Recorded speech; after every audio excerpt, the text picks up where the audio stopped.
சேமிப்புன்றது லைஃப்பில் ரொம்ப அவசியம். அதை எதில் இன்வெஸ்ட்மெண்ட் பண்ண போகிறோன்றது ரொம்ப அவசியம். ரொம்ப அதிபுத்திசாலி என்ன பண்ணுவாங்க அப்படின்னா, நிலத்தில், இடம், ரியல் எஸ்டேட்டில் இன்வெஸ்ட்மெண்ட் பண்ணுவாங்க. இப்போ அதுவுமே ஃபோர்ஜரி நிறையா நடக்குது.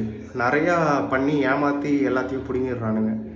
ஸோ நம்மளை மாணிக்க ஒரு மிடில் கிளாஸ் ஃபேமிலி எதில் இன்வெஸ்ட்மெண்ட் பண்ணணும்னா கோல்டில் பண்ணுங்கள். ரொம்ப பெஸ்ட்டாக இருக்குது. ஏன்னா இப்போ ₹1,00,000 போயிடுச்சு ஒரு பவுனு. இப்போ நம்ம கொஞ்சம் கொஞ்சமாக சேர்த்து வச்சா கூட அது ஒரு நல்ல இன்வெஸ்ட்மெண்ட்டாக இருக்கும். ஸோ காசை யாரை நம்பி ஏமாந்துடாதீங்க.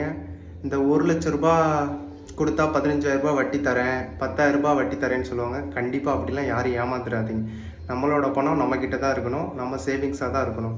அப்போ தான் சின்னதாக ஒரு அவசரத்துக்கு ஏதாச்சும் நமக்கு தேவைன்னா கூட அதை நம்ம போயிட்டு நம்ம யாரையும் கேட்காம நம்மளே யூஸ் பண்ணிக்கலாம். ஸோ உங்கள் பணத்தை சேமிக்கிறதுல ரொம்ப கவனமாக இருங்க. எந்த விஷயத்தில் சேமிக்கிறோன்றதில் ரொம்ப கவனமாக இருங்க.